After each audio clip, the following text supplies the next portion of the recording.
Welcome to another episode of Cast Iron and Cocktails, History with a Twist. And today we are going to be making what I'm going to call Not Your Grandma's Green Bean Casserole. Simple recipe, we're using fresh mushrooms. We're actually using, believe it or not, frozen green beans. Don't tell anyone. And a couple other things that we'll get to in a minute. Let's get started.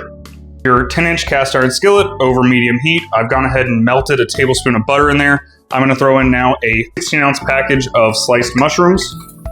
And we're going to let those cook over medium heat until they are browned and all that water that's usually inside of these has cooked off. Our mushrooms are just about done, so I figure I'll share a couple of quick green bean casserole fun facts with y'all.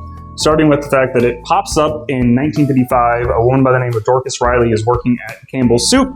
She's tasked with coming up with a recipe that most American households could make with ingredients that they had readily available, and she comes up with what she called the green bean bake.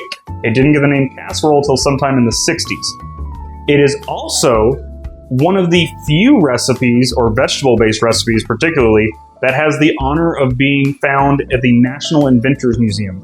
Dorcas was actually able to present them with the original recipe card in 2002. Mushrooms are done. I'm gonna go ahead and transfer them to our mixing bowl. Half a stick of butter, gone ahead and melted that in the pan. I'm going to add to that a quarter cup of flour. Stirring, make sure that it doesn't stick and burn. Really just long enough to cook the flour taste off. All right, I think our roux is ready, so I'm gonna go ahead and add in 2 cups of milk. We're gonna bring the heat up to medium to whisk constantly. Okay, so our bechamel has thickened. We've cut the heat off. We are now gonna add 3 ounces of grated Parmesan cheese. And you can try to mix everything together in this pan. I am not gonna do that. I'm gonna use our handy mixing bowl right here. 2 teaspoons of our Cast Iron and Cocktail signature seasoning. 2 teaspoons of Badia Sazón Completa. 1 teaspoon of Goya Adobo with the red top. 2 12-ounce packages of cut green beans. Mix that up thoroughly. Back into our cast iron pan. Again, you can put this in a casserole dish if you'd like to. All right, now we're gonna throw this into our preheated oven at 425 for 10 to 15 minutes. Progress shot for y'all. Give this a stir.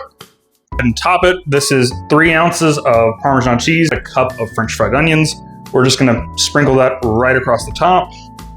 And then we're gonna throw this back into the oven for right around 5 minutes. We're really just looking for that cheese that we put on top to get melted and for those onions to start to get a little toasted. 5 minutes is up and there's the finished product. Again, this is not your grandma's green bean casserole. The little bit of extra work that goes into it is absolutely worth it. Give it a try. I promise it'll be your family's favorite green bean casserole going forward. I know my family can't wait to dig in, and I'll talk to y'all again soon.